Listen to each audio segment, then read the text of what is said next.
Fala, galera da Campus Party. Estamos aqui ao Fórum Fintech. É a primeira vez que a Campus Party abriga um fórum dedicado para nós, para falarmos de fintech, né? Aqueles que não sabem, aqueles que estão chegando pela primeira vez na Campus Party, a Campus Party é um evento mundial e ela está acontecendo nesse momento em mais de 30 países, e ela está acontecendo agora simultaneamente em mais de 150 palcos.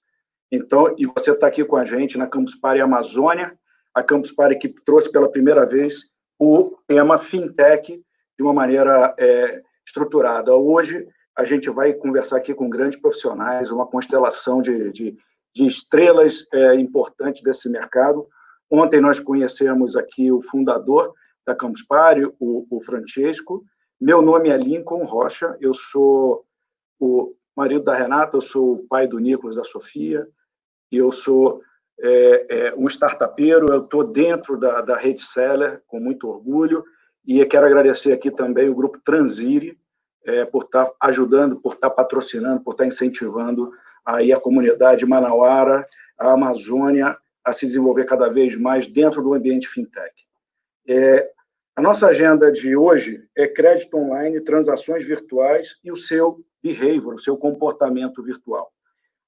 Amanhã nós vamos ter mais fóruns interessantes, então, a partir das 16 horas, uma palestra internacional, às 18 horas, pagamentos instantâneos, às 19 horas, você que está buscando aí investidores, você que tem aí sua startup, está aí fazendo o seu pitch, seu deck, buscando aí seus patrocinadores, seus investidores, apareço aqui amanhã também. E hoje vocês vão conhecer aí também o Guga Gorenstein, que é uma pessoa que tem muito a ensinar sobre isso. Tá bom? Eu queria chamar aqui para o nosso fórum, nossos convidados, Carlos Giovanni Neves, Guga Gorenstein, Fernando Fontes, e aí eu vou contar um pouquinho da história deles e eles vão contar mais história para vocês, e eu quero que vocês se sintam em casa. Vem com a gente aqui. Boa noite, Giovanni. Boa noite, Lincoln. Guga. Boa noite. Esse é o nome Fernando. Fala, Guga. Brasileira. Fernando, Fernando, vou começar falando do Fernando aqui, que existe uma máxima que, se não tem no Google, não existe. Agora, se não está registrado na SERC, essa transação também não existe. Isso é verdade, Fernando? Tomara que você tenha razão, Lincoln. Boa noite, Giovanni, boa noite, Gustavo. E uma satisfação fazer parte desse grupo aqui, desse painel. Muito bom. Vou apresentar aqui o Giovanni. Giovanni, para quem não conhece, é o fundador e CEO do Digio, né? Digio é uma grande revelação, uma conta digital, um cartão de crédito. Ele aí tem como dois pais, dois bancos grandes, mas o Giovanni brilhantemente conseguiu desenvolver uma fintech e uma autonomia dentro desse ambiente seguro, bacana, porém veloz, né, ágil. O Giovanni, ele é administrador de empresas, também é advogado, que eu sei, ou pelo menos bacharel, tem mais de 20 anos aqui no ramo financeiro, né, já fez outros bancos, já fez IPO, já fez vendas de grandes bancos, e hoje ele está aqui, vai entregar um pouquinho, conhece tudo de crédito. A gente vai falar... O Giovanni, obrigado por estar aqui. Obrigado a você, Lincoln, pelo convite. Guga, quem não conhece, o Guga é famoso aqui na casa da Campus Party, já esteve aqui várias vezes em vários palcos, é um cara brilhante, é um foguete, esse cara aqui, ele acabou de voltar da Y Combinator, o Guga depois vai contar essa história melhor, e como é que foi, Guga? E ele já teve outras startups, já vendeu, eu já até comprei o startup dele com dinheiro do Giovanni, mas ele não me pagou nem uma champanhe para comemorar até hoje, mas agora ele vai pagar, né? Quando acabar a pandemia, né? Ainda está no prazo do chargeback.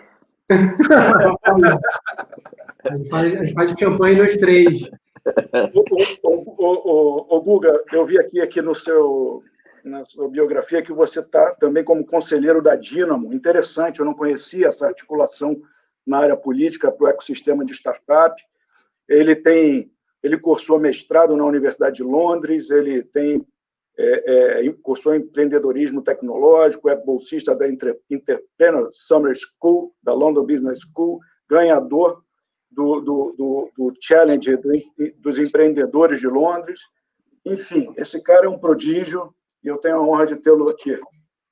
Eu queria que eu fosse tudo isso que você está falando. Muito obrigado. Você que Obrigado pelo escreveu. convite, aqueles elogios de amigo, a gente tem que dar aqueles descontos, né? Mas você só está aqui por amigo, cara. É isso aí. Quem é que ia aceitar vir para cá se não é amigo? Né? Eu botei a camisa de cambuzeiro aqui, ó. Tá vendo? Eu botei a camisa aqui de... Boa. Ela tá na Campus Party, assim, bem cara de Campus Party. Tá certo. Tá certo. Eu não consegui. Eu tentei, Guga, mas está frio. Eu sou carioca, né? O Lincoln também. Eu peguei uma coisa. Eu falei para o Fernando, bota uma camiseta, né, vai ficar descolado. Deixa eu contar que Fernando Fontes é uma honra estar aqui também. É um cara de um baita conhecimento. Ele é um dos fundadores, né, de um banco, o Banco Petra. Tem uma forte experiência em crédito, tem uma forte experiência em FDIC, em crédito fiduciário. E hoje ele fundou e virou também presidente também da SERC, né, que é a primeira certificadora homologada, digamos assim, ou autorizada pelo Banco Central, né, que nasceu com esse propósito e tem aí sobrevivido e tem feito sucesso, né, e tem dado paz para muita gente, né, Fernando? Exato, a ideia é essa, né, Lincoln? Eu acho que uma das coisas que falta no mercado de crédito, eu costumo dizer que é coragem, né? Então, acho que uma das injeções que a gente pretende dar no sistema é uma injeção de coragem, porque demanda tem, liquidez tem, né, e precisa haver mais aproximação e mais segurança para que as partes consigam fazer mais negócio. Acho que esse é um pouco do propósito da empresa. E, de novo, agradecer muito fazer parte desse painel aqui de gente que eu admiro e poder trocar ideias aqui sobre o que a gente pode fazer para frente. Legal. Bacana. Pessoal, o propósito desse nosso encontro, antes de mais nada, é falar para que o nosso público, o campuseiro, e o público que é de fintech, que a gente também está trazendo, a gente está, de fato, buscando incentivar cada vez mais esse público para vir para o nosso universo, para o nosso dia a dia, né? Então, todo mundo aqui está se reinventando, né? O Fernando se reinventou, o Giovanni se reinventou, o Guga está se reinventando sempre. E por que não a gente convidar o nosso público, principalmente aqueles engenheiros de desenvolvimento de software, e os pesquisadores, os cientistas, os analistas de BI, os analistas de dados, por que não vir para esse campo também da fintech, né? Então, acho que é muito importante. Eu agradeço demais o Francesco ter dado essa oportunidade, e se a gente tiver audiência, com a ajuda de todos vocês, nas próximas edições teremos mais Fórum Fintech. Eu esqueci de comentar que o Giovanni também é autor de umas frases mais famosas e marcantes da minha vida. Chama O Bife Vira. Como é a frase? O bife vira.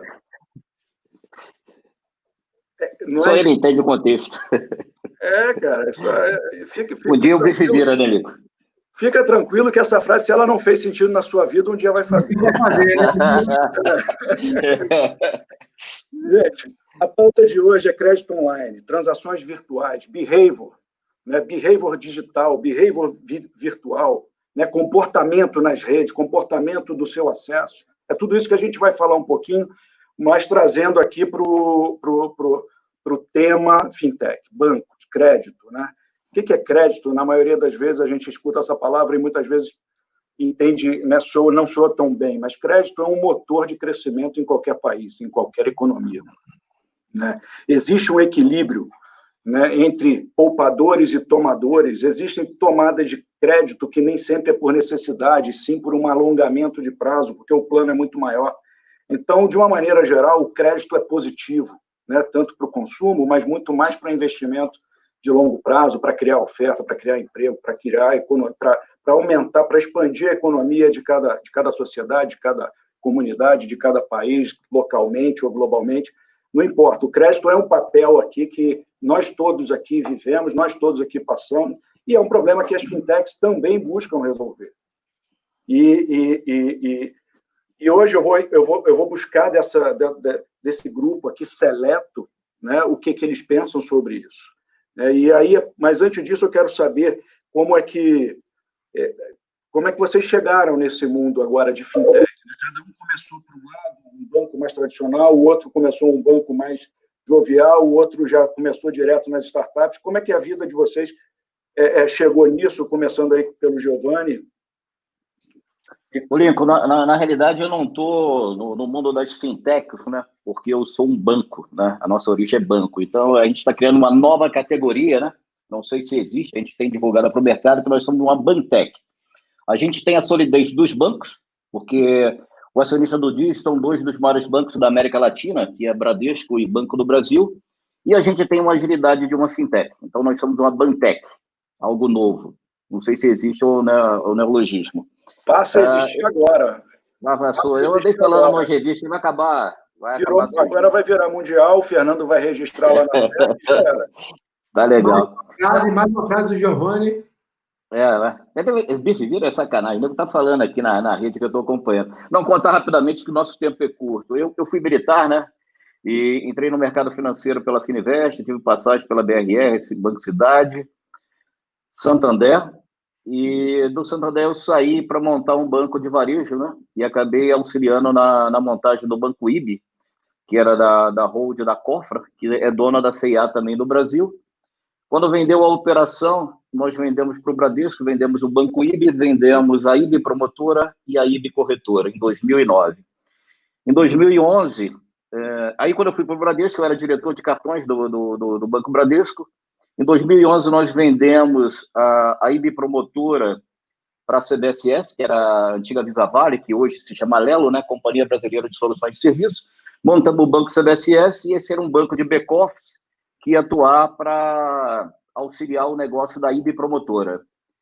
E aí, em 2016, né, final de 15 para início de 16, eu fui para lá para tocar essa operação. E quando eu cheguei lá, me deparei com um mundo completamente diferente, né? Não fazia sentido mais a gente oferecer aquele crédito na rua, porque os varejos já tinham desenvolvido seu serviço financeiro próprio, ou tinham feito uma JV, nem que fosse virtual, com as instituições financeiras. Então, o perfil que eu tinha ali era de altíssimo risco. Quem estava operando muito bem, quem estava dando crédito para negativado. Mas quando você fala Banco do Brasil e Bradesco, né, trabalhar com taxa de juros muito alta, a gente ia ter um grande risco de imagem. E aí tinha aquela evolução do ecossistema de fintech, né? As fintechs começando a surgir, todo mundo falando em fintech, e algo que me chamou muita atenção. Então, quando chegou no Bradesco, eu falei, cara, vamos comprar esse negócio. Vamos comprar, porque a ideia era muito boa, e eu sempre fui um cara de desenvolvimento de produto. Falou, não, a gente tenta fazer isso aqui. E é difícil você fazer dentro de uma grande instituição, porque você tem legado. Então, quando eu cheguei no antigo Banco CBSS, eu falei, caramba, vou montar esse negócio. E aí levei uma proposta para o conselho avaliou, em 2 meses estava pronto o negócio, nós lançamos um cartão em 2016 chamado Digio, né? Digio não é por causa do Giovanni, é do Didio, né? Mas era porque a gente não tinha verba de marketing naquela época, então tinha que ser algo que remetesse a um ambiente digital, a gente lançou Digio. E aí esse cartão deu super certo, teve uma grande demanda no mercado, a gente não tinha restrição de fund nem nada, e aí o que acontece é que este produto virou o nome do banco e a gente saiu do mundo físico e está abrindo uma plataforma de serviço financeiro agnóstico agora com todos os produtos. Já tem cartão de crédito, 1.600.000 de cartão de crédito. Acabamos de lançar conta pagamento agora, conta digital na pandemia, mais de 300.000 contas. Tem operação de empréstimo, a gente é parceiro desse ecossistema de fintech. Bom, e aí, Nico, eu tô nesse mundo, senão eu não vou tirar o tempo de todo mundo. É assim que eu cheguei. Mas conta pra gente, é Digio por causa de Giovanni? Não é isso? Eu não posso falar. A boca miúda, isso corre ali naquele prédio da Alameda Xingu? É melhor que seja assim, do Giovanni, né? É Didio. Mas o Didio é com G, né? Minha mãe gostou, aprovado. Muita gente fala também que a Elo também é de Marcelo, mas a boca miúda, não falo não. Todo mundo pode montar sua empresa um dia. Depois eu conto outras histórias, né? Ô, Guga, conta um pouquinho pra gente aí, como é que você chegou nesse mercado? Saiu da Coca-Cola, se eu não me engano, né? Como é que você chegou aí de bebidas a fintequeiro, a startupeiro? Trabalhei na minha vida passada, eu brinco, né? Multinacional, bebidas. Em 2010, comecei a repensar o que eu queria da carreira. Pedi um tempo na Coca e fui fazer um mestrado em Londres. Eu sabia que eu queria estudar uma coisa de empreendedorismo, E a gente acabei achando um curso de empreendedorismo e tecnologia em Londres. Eu nunca fui um bom estudante, mas eu sempre gostei de fazer as coisas. Acabou que eu consegui fazer um currículo bem feito e fui aprovado em Oxford, mesmo com minhas notas não sendo boas. Mas minha esposa tinha topado ir comigo para fora e ela passou numa universidade incrível, na London School of Economics em Londres. Então ela falou assim, já que eu estou topando essa loucura com você, abre mão de Oxford e aí acha uma coisa em Londres para a gente ficar junto. E eu acabei achando um curso que era empreendedorismo e tecnologia. Tinha acabado de comprar o meu primeiro iPhone e achei que aquilo era a coisa mais incrível do mundo. Então eu falei, vou nesse curso aí. Tem a ver com iPhone, tem a ver com empreendedorismo. E aí o curso mudou minha vida mesmo. Foi aí que eu comecei a aprender tudo sobre como se criam empresas nesse mundo digital, né? Voltei para o Brasil e aí o primeiro teste, a primeira experiência foi o Poupe, né, que era uma startup de cashback. E aí em 2017 a gente começou a montar a segunda. Eu e 3 amigos, a gente decidiu que a gente queria trabalhar junto antes de ter a ideia. A gente sabia que fintech era um mercado grande e a gente queria usar alguma coisa que desse poder de rede. E a gente mora em Brasília, todo mundo é casado, ou filho de funcionário público, a gente chegou em consignado muito rápido. Consignado é um mercado gigante, são 400 bi de real. 4 vezes futebol. O mercado de futebol é conhecido no Brasil, conhecido futebol, para consignado é 4 vezes futebol. E super distribuído offline, com uma cadeia longa, então ele falou, é um problema perfeito para uma plataforma, um marketplace, né? Acabamos aplicando para o Y Combinator, que é a maior aceleradora do mundo. A gente aplicou de maluco mesmo, o Brasil não tem... Entrar no Y Combinator é mais difícil do que entrar em Harvard. Então a gente bicou lá, vamos tentar.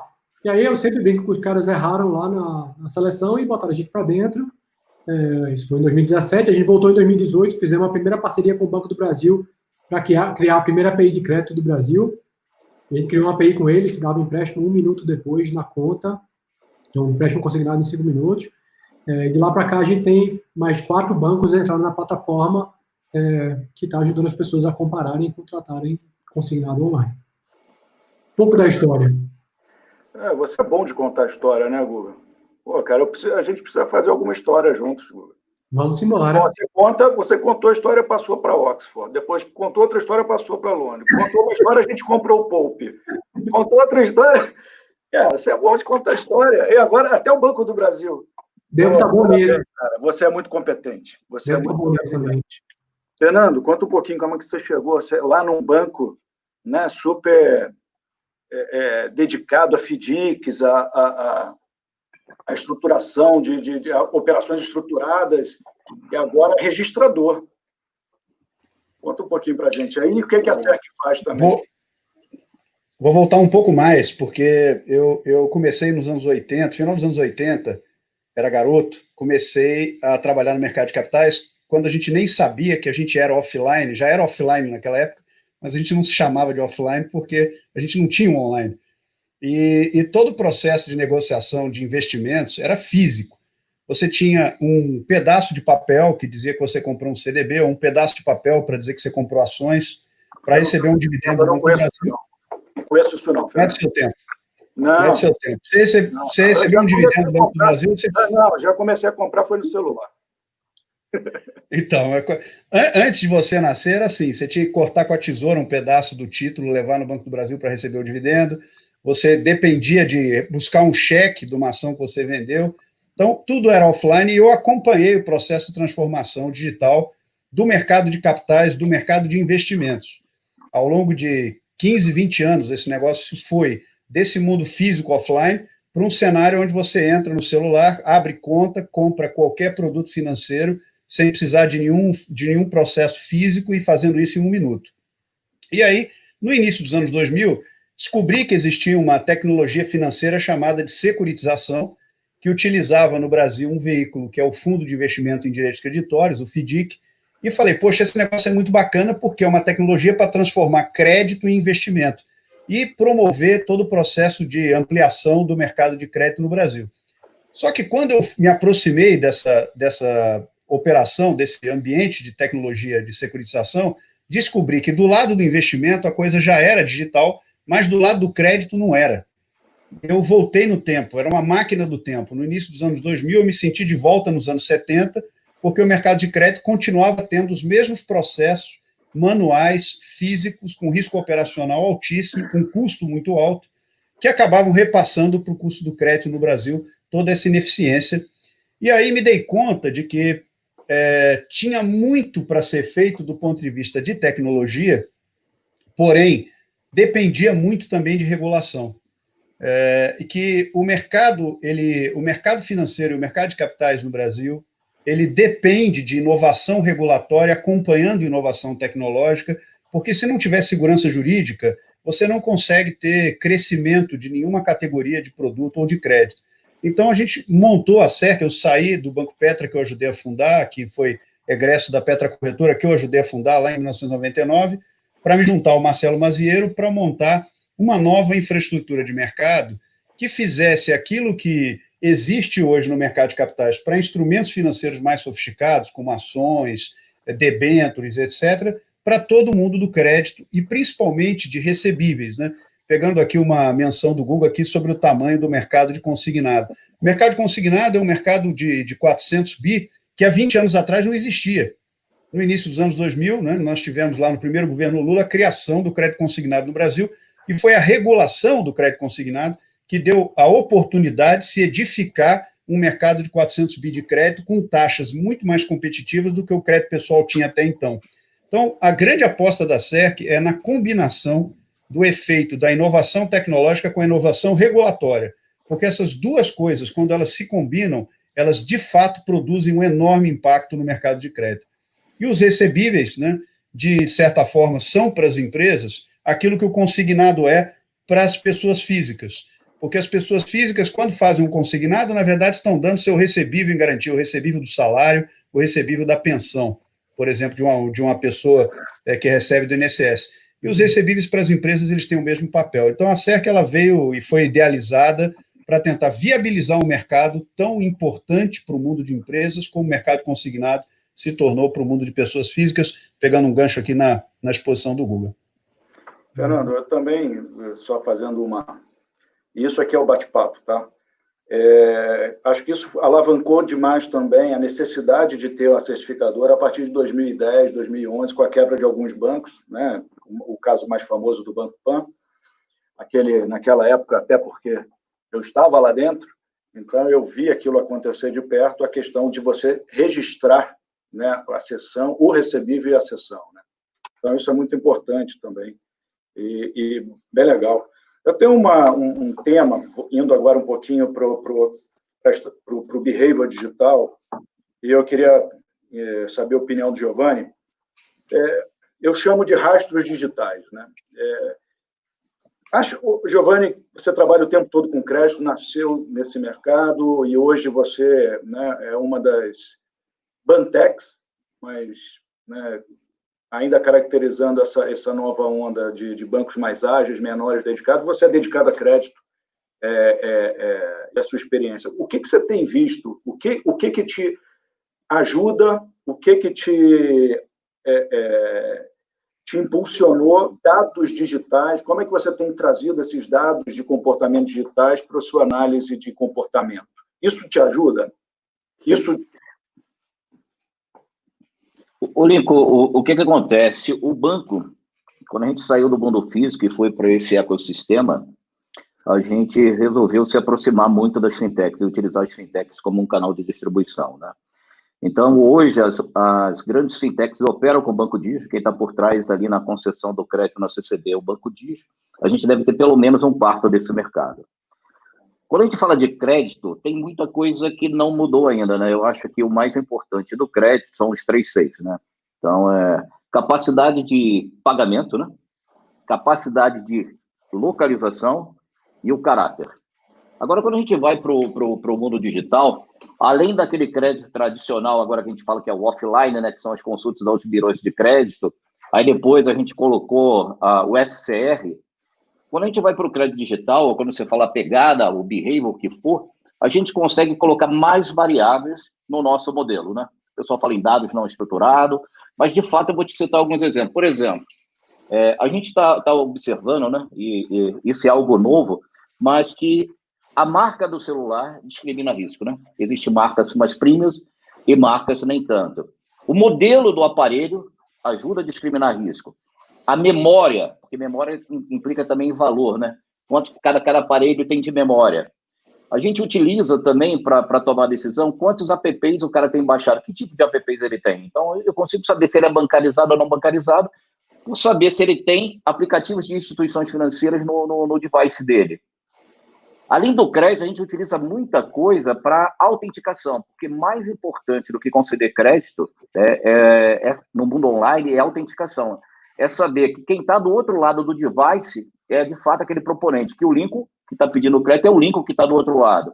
Então, o que ajuda também na parte de autenticação e crédito? Vou misturar um pouco, porque de suma importância a autenticação. Por exemplo, você pega um aparelho de um fraudador, ele não tem uma certa quantidade de contatos do que um cliente normal. Então, pela quantidade de contatos que ele tem na agenda, eu consigo ali discriminar se esse cara é um bom cliente ou não. Eu consigo verificar, através de informações que a gente tem no mercado e parcerias, né, com determinadas empresas aqui que trabalham no sistema de fraude, se aquele device já fez transação na internet. E se ele já fez, aonde que ele pediu para receber a mercadoria? Para saber se, olha, de fato, esse cara pediu um cartão de crédito, pediu um empréstimo, pediu para enviar o plástico, né, porque a gente ainda tem um físico ali como contingência, para esse endereço. Isso me ajuda a validar. A gente trabalha também com biometria facial. Então, quando o cara faz a biometria dele pelo algoritmo, eu consigo validar nos bancos de dados existentes, né, e até agora com o governo, se aquela pessoa que está ali na foto é de fato ela, né, ou se não é uma fotografia. A gente consegue utilizar isso tudo com autorização do cliente, tá? Eu só posso utilizar isso daí se o cliente me der autorização para avaliar o crédito dele, me dar esse opt-in. A triangulação, né, a geolocalização, aonde que esse aparelho está transitando. Então, se o cliente fala que mora no ponto A e trabalha no ponto B, eu consigo ver, né, se esse aparelho de fato está transitando de A para B, ou se não tem alguma coisa estranha. A gente consegue ver, e cada vez vai colocando mais dados, né? Eu estou dizendo que o peso de cada variável, mas até o alarme, né? Então, imagina, se aquele cara todo dia bota para despertar 6 horas da manhã, esse cara ou ele é um atleta, né?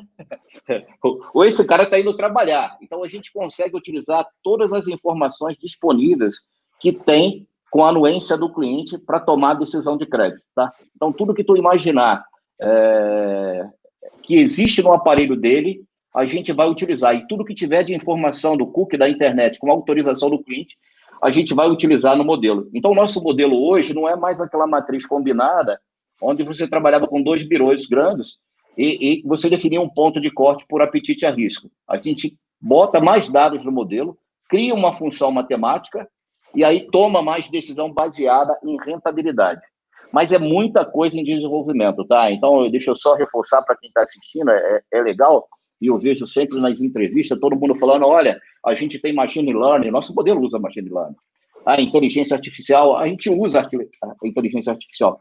Mas, cara, o mercado como todo é muito embrionário ainda, tá? Então, a gente está aprendendo muito, toda vez que tem um modelo novo, em todos os ambientes de startup, né? Quando a gente tem lá tanto do Cubo, do Habitat, a gente chama, faz uma POC com esse modelo e vai incorporando na nossa decisão de crédito. Então, é algo que, essa questão de analítica, está evoluindo muito, e quem estiver ouvindo e tiver aí algum modelo, pode entrar em contato com a gente, entrar no site lá do Digio, nas nossas redes sociais, que a gente está até à disposição para ouvir. Muito bom. Aí, pessoal, já fica a dica também para quem está nos assistindo, LinkedIn do Digio, LinkedIn aqui da BX Blue, LinkedIn aqui da CERC, quem tiver interesse, LinkedIn da Rede Seller, fique à vontade, e é muito importante a gente conhecer aí mais analistas de dados, mais analistas de comportamento e aprender mais variáveis com vocês. A gente e é muito... Pode complementar? É contigo. Acho que o ponto legal do que o Giovanni botou é que esse mundo online permite a gente, de fato, usar mais variáveis. A gente tem mais variáveis do que tinha no passado, estão disponíveis para fazer cruzamentos. Então, dá para descobrir que você pode ter várias hipóteses, né? Se eu cruzar esse com esse, eu consigo um score melhor, se eu cruzar esse com esse. Mas como tem vários, você consegue ir montando esses modelos e você consegue chegar, às vezes, num público que você não chegava antes, porque o modelo anterior, com os data points que você tinha, não permitia chegar. mas cruzando 2, 3 novos, você consegue chegar. Então, dá para avançar para mercados que hoje, antes não eram possíveis porque não tinha rastro digital, ou ponto, ou variável para isso. E isso é bem legal. O que me ocorre também você consegue ser mais justo, né? Porque a gente sempre teve aquele ponto de corte que prejudicava ou para bem ou para o mal, levando uma taxa cara para quem tinha a melhor capacidade de pagamento e uma taxa, enfim. A gente sempre teve esse caso, essa dicotomia no Brasil, tem até hoje, né? Os juros é caro porque a inadimplência é alta. Então, com esses modelos, entendemos que, né, podemos ser mais justo ou mais específico, né, ou mais personalizado no produto ou no preço de crédito para aquela pessoa. Fernando, ia falar? Não? E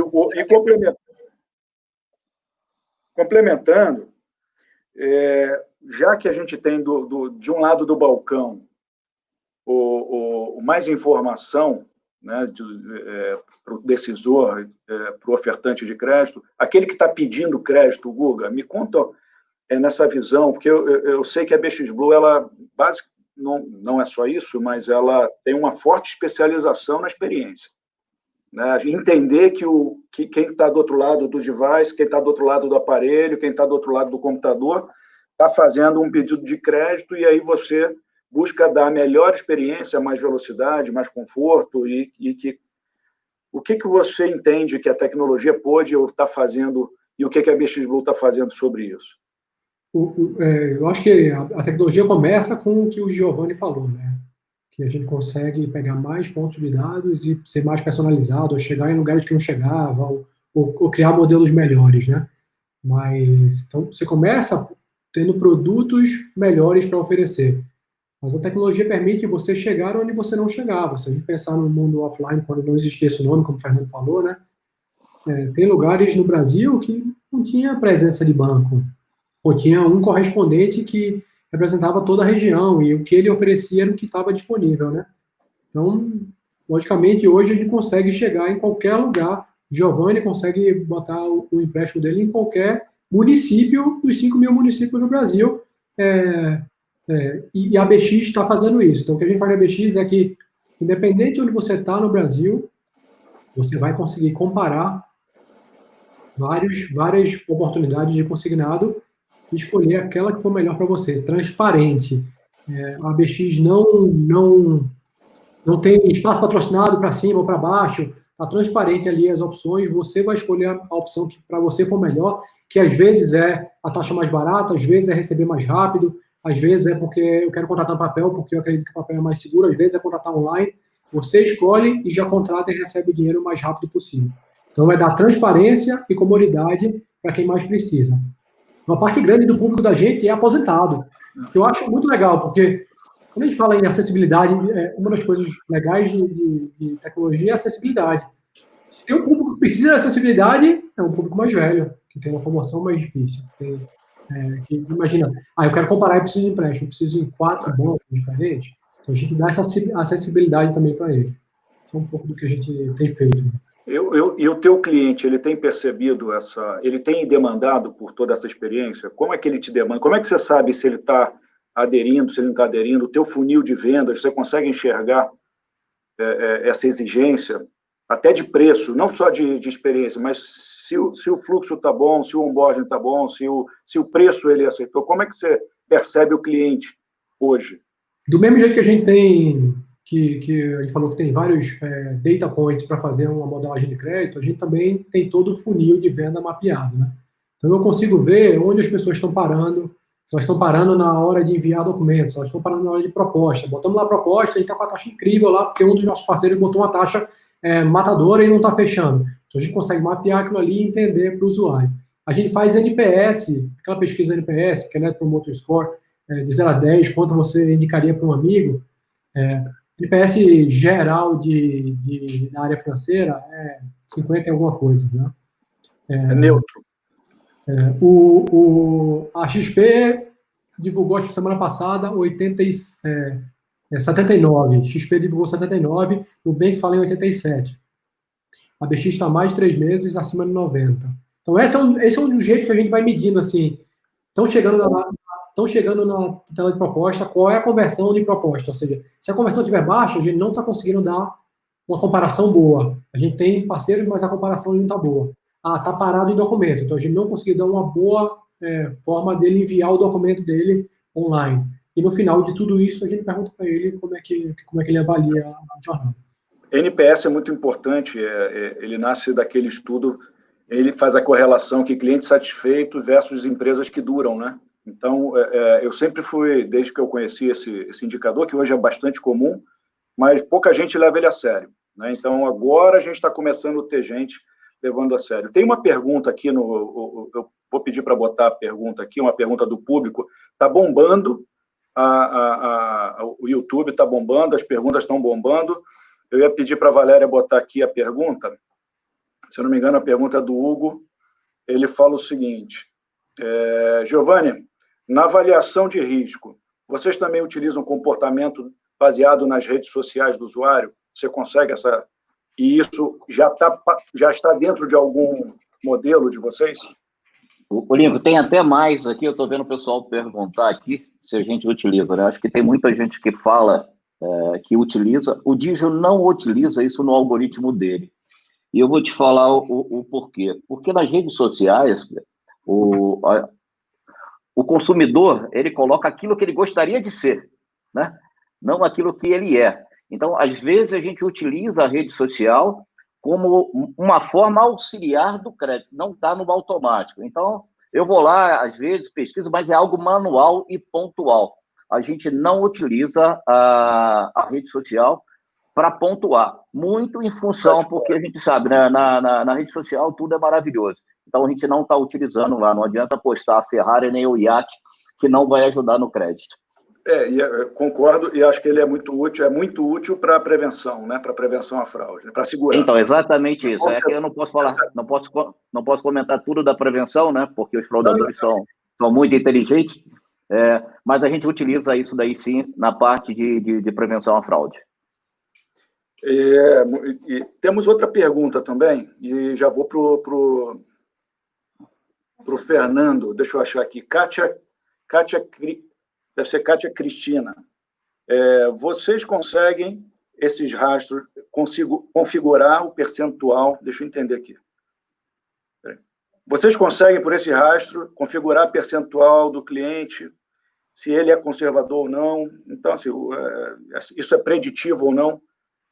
O Giovanni já falou, né? Então, já está respondida essa pergunta, não está utilizando isso no modelo, não sei se a BX Blue usa, o Guga quer complementar? Não. Fernando, fique à vontade também. Score de crédito não é uma coisa grande consignado. Legal. Então, eu vou fazer uma pergunta para o Fernando. Fernando, para quem não sabe, CERC é uma certificadora, eu já tinha falado isso. O que é uma certificadora? É aquela que registra, uma registradora que registra se aquele ativo, o que é um ativo? Um contrato de crédito vira um ativo, que alguém deu crédito para outro e aquilo ali tem uma promessa de pagamento futuro com juros. Isso é um ativo. E agora a gente tem a figura ilustre do Fernando que vai lá e fala: ó, esse crédito existe, foi o Giovanni que concedeu, foi o Guga que pediu, tem juros de tanto, prazo para pagar tanto, e aí se criou um mercado secundário que já existe para irrigar banco, para irrigar financeiras, para irrigar empresas que querem trabalhar nesse mercado, e o Fernando faz parte desse movimento de pacificação e que aumenta a segurança do investidor, né? Fernando, qual o papel, né, do cartão de crédito? E aí a gente falar de transação, porque a gente falou muito de crédito, vamos falar de transações virtuais. E a transação virtual, ela começa, né, até hoje, né, a transação que mais acontece é a transação no cartão de crédito. E no Brasil a gente tem um elemento especial que é o parcelado, né, parcelado sem juros, parcelado com juros, enfim. Isso é uma coisa muito brasileira, e que já está sendo exportada. Eu tive num evento da Visa ano passado, um evento na matriz da Visa lá na Califórnia, onde tem um brasileiro fazendo essa implantação de parcelado lá nos Estados Unidos, né? Porque isso gera uma capacidade de consumo muito maior. Se eu posso pagar um produto de 1.000, se eu posso pagar em 10 parcelas de 100, Então, eu posso comprar hoje e pagar durante 10 meses seguidos, sem comprometer aí a minha poupança ou sem comprometer também a minha renda mensal. Qual é o papel disso para você, Fernando? E qual é o papel desse recebível que sugere esse parcelamento, né, na vida dos investidores, dos FDICs, aí você pode explicar um pouquinho sobre isso, na vida das novas fintechs que vivem de transação, né, e o que a gente tem ainda de oportunidade. Conta um pouquinho para a gente. Legal, Lincoln. Voltando um pouco, nos últimos anos, a gente teve uma expansão muito grande da competição no negócio de pagamentos, né? Se a gente vier 10 anos para trás, provavelmente, a gente tinha 2 grandes negócios ligados à adquirência e pagamentos, que eram a operação da VisaNet e a operação da Redecard, né, que eram as 2 empresas que admitiam os cartões de pagamento Visa e os cartões de pagamento Mastercard no varejo. Até que em 2013, o Banco Central passou a regular o mercado de arranjo de pagamento e de recebíveis de pagamento, e a partir dali nós tivemos a entrada de uma quantidade massiva de players na emissão, né, e também na adquirência, né, na ponta de distribuição de maquininhas, né, no balcão das lojas. Então, nós que víamos pouca variedade de opções no balcão do varejo, passamos a ver empresas como Stone, Mercado Pago, Samap, PagSeguro, e inúmeras outras, né, e emissores também, além de Banco Digio aqui, mas emissores como Nubank, como outros, que passaram a ganhar escala a partir do marco regulatório em que o Banco Central assumiu esse papel de agência reguladora dos cartões de pagamento no Brasil, nesses últimos 7 anos. O Brasil, como você falou, é um inovador, né? A criatividade brasileira, decorrência da necessidade, nos levou a criar coisas como cheque parcelado, cheque pré-datado, né? O cheque pré-datado para pagamento parcelado no varejo, e depois o parcelado loja no cartão, que substituiu o cheque pré-datado e passou a ser a forma da gente conseguir consumir, né? Já que o financiamento sempre foi escasso e caro, e aí, como alternativa a um financiamento tradicional, o consumidor contava com o próprio varejista usando o seu próprio capital para financiar suas vendas aos seus clientes. Então, com isso, nós passamos a ter uma geração muito grande de recebíveis no Brasil. Os cartões de pagamento no Brasil representam algo como 1,5 trilhões de reais de pagamentos por ano, entre cartões de débito e cartões de crédito, e mais ou menos metade dos cartões de crédito são parcelados, são compras parceladas feitas no varejo. Isso gera uma quantidade gigantesca de recebíveis que os varejistas têm para usar para se financiar no mercado de capitais ou no mercado de crédito. Qual era o grande problema que nós tínhamos? É que essas informações estavam distribuídas. Então, havia uma assimetria de informação muito grande. Você tinha recebíveis de um determinado estabelecimento nos sistemas da Cielo, ou nos sistemas da Rede, ou nos sistemas da PagSeguro, ou nos sistemas dos marketplaces online, como B2W, Amazon, Magalu, nas plataformas, né, iFood, Rappi, em todos esses sistemas, o varejista tem recebíveis, né, ele vende uma pizza pelo iFood, vende uma pizza com cartão físico numa loja física. Então, tudo isso gera uma quantidade enorme de dados. Mas esses dados estavam nos sistemas próprios dessas empresas de pagamento. E, a partir disso, o varejista não conseguia apresentar para agentes financeiros seu faturamento, a evolução do desempenho da sua empresa, esse behavior que nós estamos falando aqui.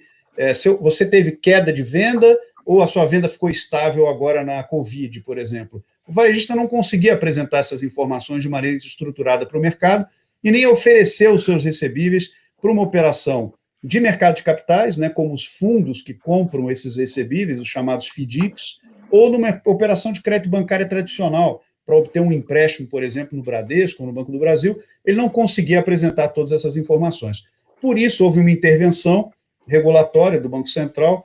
No ano passado, houve uma edição de normas que entrou em vigor agora dia 3 de novembro, dentro de aproximadamente 100 dias, que obrigaram a centralização de todos esses dados nas chamadas registradoras autorizadas pelo Banco Central. A SERC foi a primeira entidade registradora autorizada para armazenar essas informações de 100% das vendas com cartão de pagamento no varejo.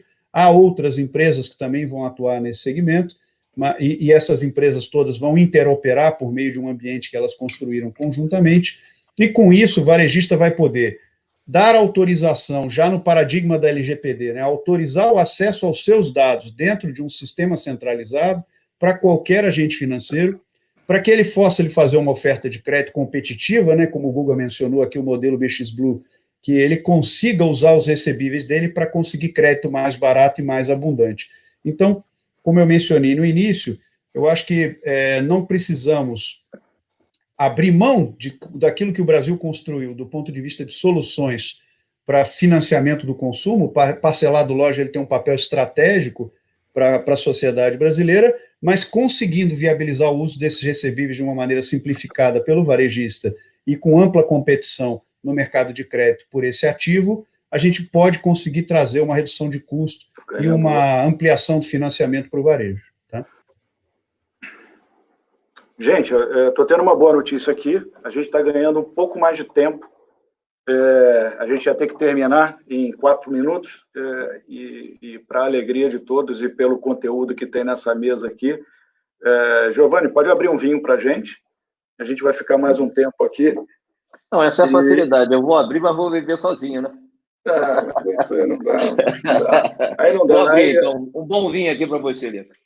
Pede aí. Então, eu vou fazer essa pergunta para todos, na verdade, e eles vão me explicar aqui. Eles vão precisar fazer um intervalo, que eu estou entendendo aqui. A gente vai ter que parar às 18h55, a gente volta em 5 minutos.